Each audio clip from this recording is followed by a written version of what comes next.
So for cases where you'll use simple interest, let me write here simple interest. Simple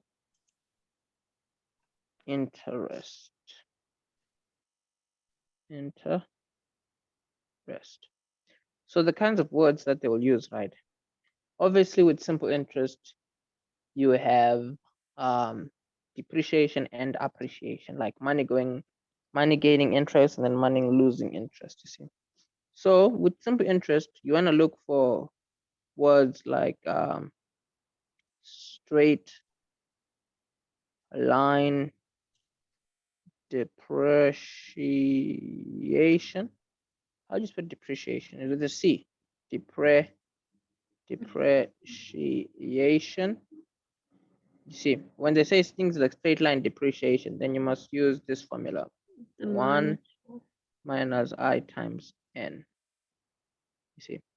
And then when they say words like linear interest, then it's also referring to some kind of a straight line, right? So with linear interest, you'll also be using simple interest. Like that, you see. So obviously with compound interest, we know obviously the words are definitely different. You see, with compound interest,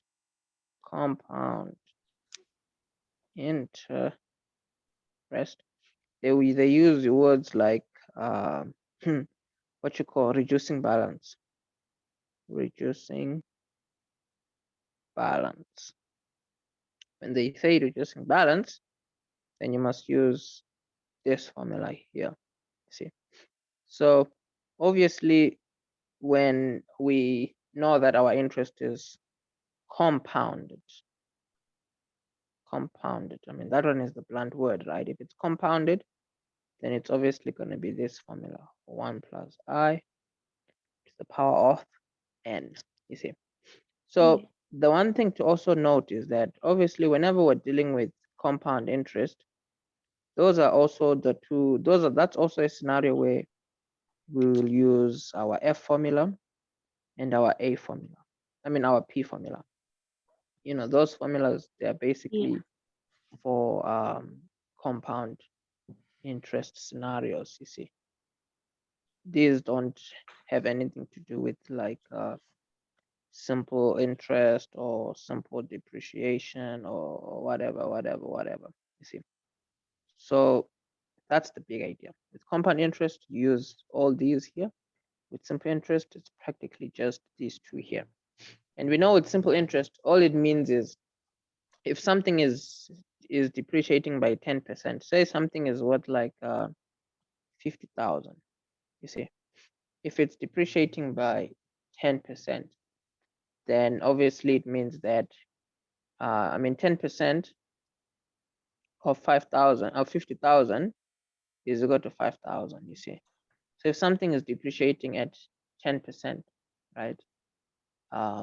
It basically just means that if it's, let's say, over like 3 years or 5 years or whatever, every year, this is the amount you will be removing from 50,000 to like track how much it's worth. You see, it's the same value all the time.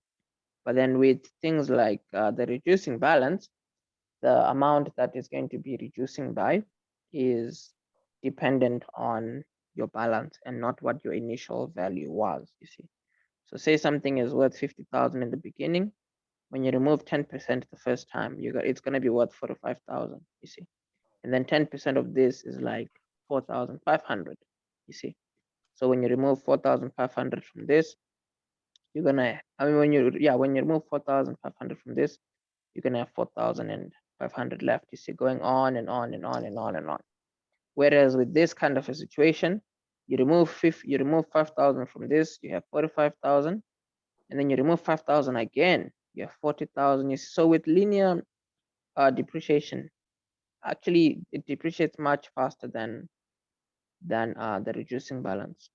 And then with linear interest, it also accumulates a bit slower than compound interest. I mean, in the long run, you know. This, of course, remember with linear interest, right? It's more like the value of something will go up as a straight line. With the depreciation, it will go down as a straight line. But then with compound interest, something will decrease basically what you may call in a specific manner. It will decrease something like that. And then with compound interest, it'll gain interest some in that kind of a way.